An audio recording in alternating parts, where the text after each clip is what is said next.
Yeah, hello, everybody. It's a huge honor to be here. My name is Yulia. I'm a research assistant at Dr. Jenabian's Immunovirology lab. And today I'm really excited to show you some of our results on the cellular immune response to COVID-19 vaccine in people living with HIV under long-term antiretroviral therapy.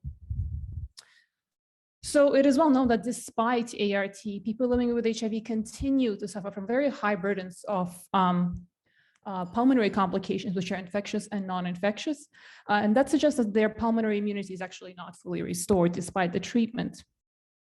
It is also known that HIV infection may favor a poor serological response to vaccines for viral agents such as influenza and hepatitis B.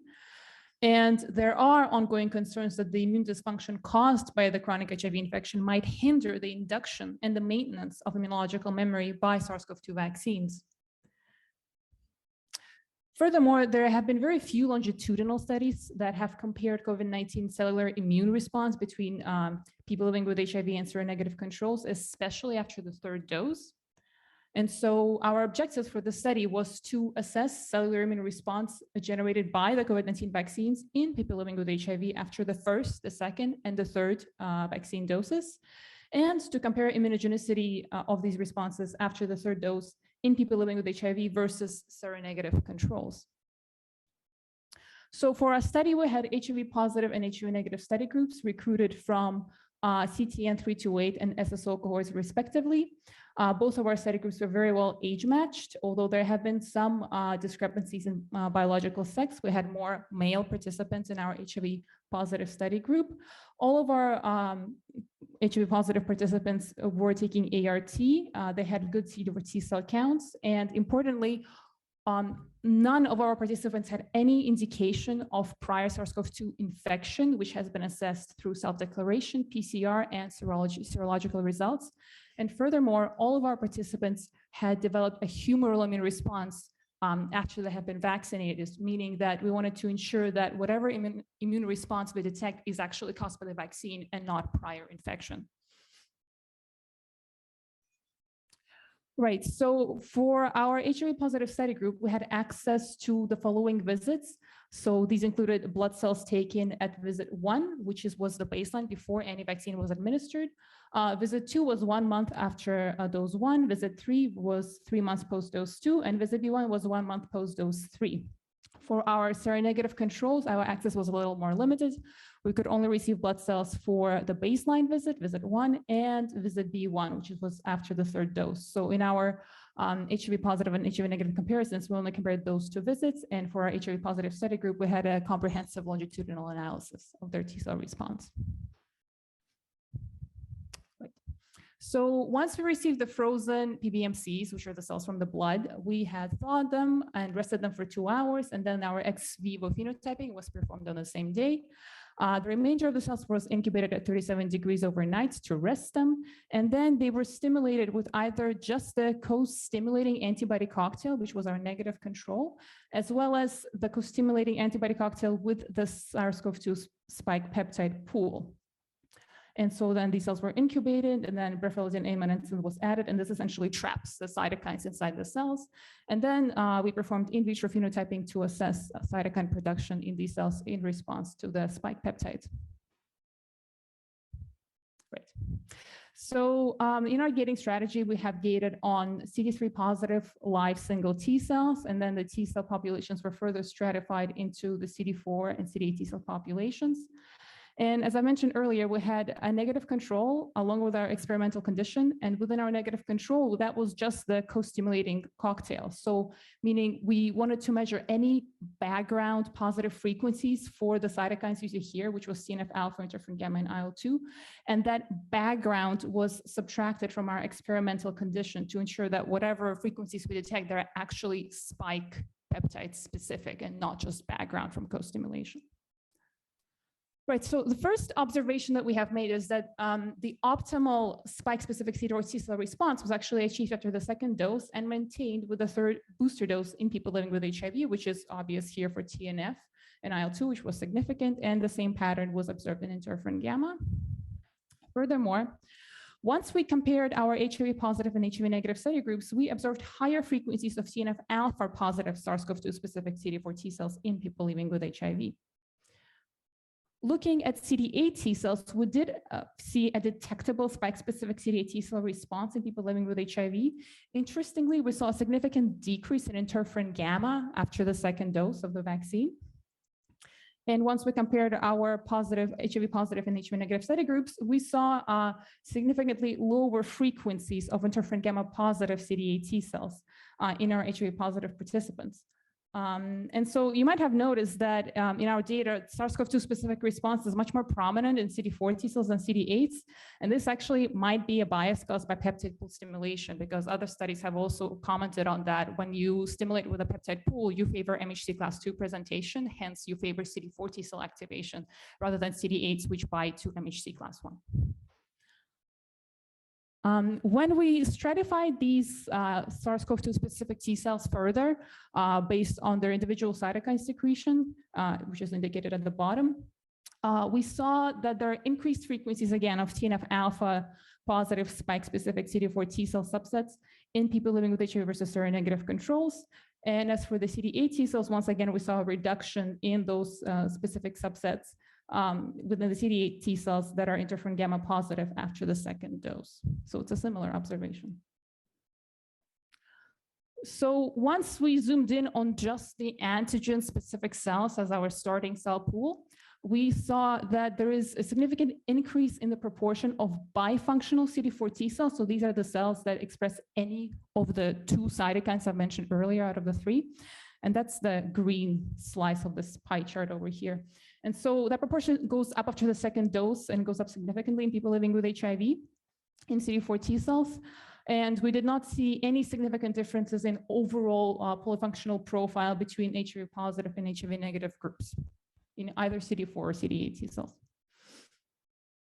And so to comment on the fact that we see higher TNF alpha expression in people living with HIV that are SARS-CoV-2 specific, there have been reports that in people living with HIV, despite immediate or delayed ART initiation, they may continue to have increased TNF alpha responses and chronic inflammation, which is documented on a transcription level, and as well as on a plasma level, where here there have been a report that TNF alpha levels in HIV infected patients after long-term suppressive ART actually persist as high as in elderly HIV and infected subjects, which just further underlines the well-documented accelerated immune aging in people living with HIV.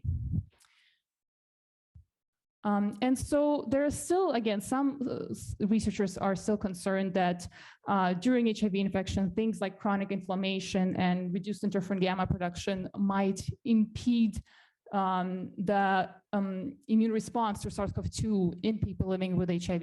And although we do observe higher TNF and lower interferon gamma in our results, we are not yet sure whether these frequencies that we report are biologically significant yet and whether that affects the protective efficiency of the vaccine. We also compared the cellular and humeral responses in our HIV positive participants, and we did not see any correlation between cellular and humeral immune responses in people living with HIV. And just wanted to note that this is something that has also been documented in context of actual natural infection, where here this study reported that there was no correlation between the antibody response and the cellular response against SARS-CoV-2. So once we started looking more deeply into our ex vivo results, we saw that actually there is an increase in naive CD4 and CD8 T cell frequencies from visit 1, the baseline, up to visit V1 after the third dose, regardless of HIV status. That was quite interesting. And we also noticed that there's a higher frequency of naive CD4 T cells in people living with HIV compared to seronegative controls, which is probably caused by HIV infection itself, which is known to reduce memory subset frequencies. And so again, curiously, I'm referring back to this paper that was published on the natural infection in people living with HIV. This paper has shown that the frequency of naive CD4 T cells actually correlated with the SARS-CoV-2 specific T cell response that are recovering from COVID-19. And their explanation is that the more available naive cells you have in HIV positive participants, the likely you are to develop a SARS-CoV-2 specific response. And curiously, when we did our correlations, we also saw a positive correlation between naive CD4 T cell frequencies and the frequencies of IL-2 positive SARS-CoV-2 specific cells in our HIV positive participants. So that was interesting. Right. So we also saw a decrease in senescent CD4 and CD8 T cell frequencies, again, from visit 1 to visit B1, regardless of HIV status. And this is actually in line with the increase in naive CD4 T cell frequencies that we observe. Furthermore, we observed higher frequencies of senescent CD4 and CD8 T cells in people living with HIV compared to seronegative controls, which is actually a well-known phenomenon. That's not new. We also saw an increase in PD-1 positive CD4 and CD8 T cells. So these are the exhausted cells from visit 1 to visit B1 in people living with HIV. And this could be a result of repeated antigen exposure by the vaccine booster doses. That's what we think. Furthermore, we saw higher frequencies of those exhausted CD4 and CD8 T cells in people living with HIV compared to seronegative controls. But once again, this is a well-reported fact. That's not new. That's been reported before. We also saw a decrease in the frequencies of activated CD4 T cells from the baseline to visit B1 in our HIV positive study group over time. And we think it could be caused by the increase in frequencies of CD4 positive regulatory T cells in people living with HIV. And furthermore, we observed higher frequencies of activated CD8 T cells in our HIV positive participants compared to seronegative controls. But again, that's also been reported previously. Again, that's not unusual.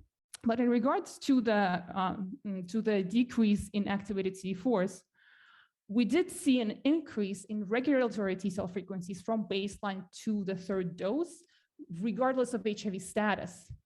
And furthermore, we observed the same increase in expression of CD39 and CD73, which are enzymes that make adenosine, which is immunosuppressive. And actually, this might be beneficial since Tregs have been shown to reduce the risk of severe COVID-19. And the vaccine itself is said not to necessarily protect against infection, but severe inflammatory consequences. So this actually might be a good thing. And so in conclusion, in people living with HIV, optimal spike-specific CD4 T cell response is achieved after the second dose and maintained after the third dose. There are no significant differences in polyfunctionality of SARS-CoV-2 specific T cells between HIV positive participants on ART and seronegative controls. HIV positive participants had higher frequencies of TNF-alpha positive SARS-CoV-2 specific CD4 T cells and lower frequencies of interferon gamma positive SARS-CoV-2 specific CD8 T cells. There are increased frequencies of regulatory CD4 T cells regardless of HIV status. And lastly, there is no correlation between cellular and humeral SARS-CoV-2 specific immune response regardless of HIV status. So I'd like to thank our CTN32 and AIM leads and all the participants in the community groups that made the study possible, as well as the study managers, the statisticians, the nurses, and of course, all the laboratory staff that was involved. Thank you.